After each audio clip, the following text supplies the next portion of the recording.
सेलू येथील बांधकाम विभागाने अवैध पद्धतीने तयार केलेले खाजगी जागेतील रस्ता उकरून घ्यावा या मागणीसाठी रिपब्लिकन युवा सेनेचे वतीने आज परभणी येथील सार्वजनिक बांधकाम विभागामध्ये ढोल बजाव आंदोलन केले।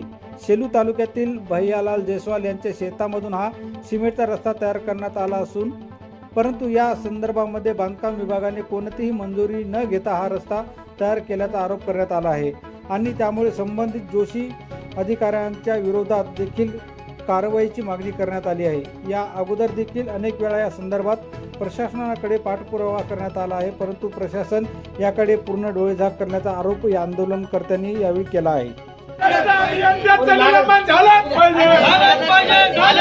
सार्वजनिक बांधकाम विभागाचे अभियंता जागे व्हा।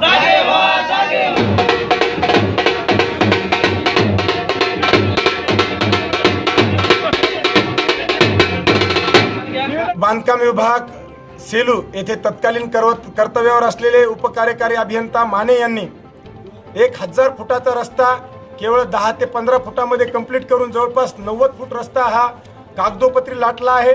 प्रशासनाला आम्ही मागच्या अनेक दिवसांपासून निवेदन देतोय।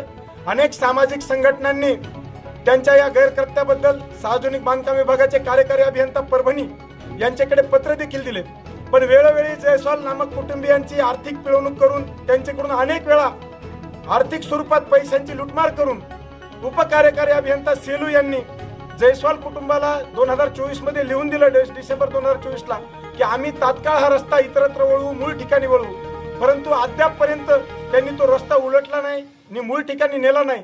या उलट आज त्यांच्या खासगी गावगुंडांमार्फत जयस्वाल कुटुंबियांना धमक्या आहेत। या अशा अभियंत्याचं त्यांचे वरिष्ठ असलेल्या कार्यकारी अभियंत्यांनी तात्काळ निलंबन करावं, त्यांच्या संपत्तीची चौकशी व्हावी। शासन निधीमध्ये झालेला रस्ता जवळपास 80 फूट रस्ता हा कागदावर उपकार्यकारी अभियंत्याने कागदावर उचलून खाल्लेला आहे, त्याची देखील चौकशी व्हावी। मूळ रस्ता मूळ ठिकाणी वळवण्यात यावा व या प्रकरणामध्ये जे जे कोणी दोषी असतील त्यांना शासन व्हावं या मागणीसाठी आम्ही आज कार्यकारी अभियंत्यांकडे आलेलो आहोत। आज आम्ही निवेदन दिलेलं आहे।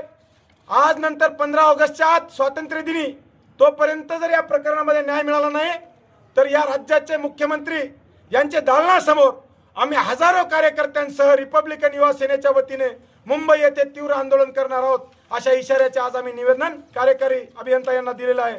या प्रकरणामध्ये भ्रष्ट अधिकारी उपकार्यकारी अभियंता तत्कालीन बळीराम माने यांचं तात्काळ जर निलंबन झालं नाही तर यापेक्षा अधिक महाराष्ट्रभर आंदोलने होतील, याची देखील आज कार्यकारी अभियंत्यांनी नोंद घ्यावी अशी आमची नम्र विनंती आहे।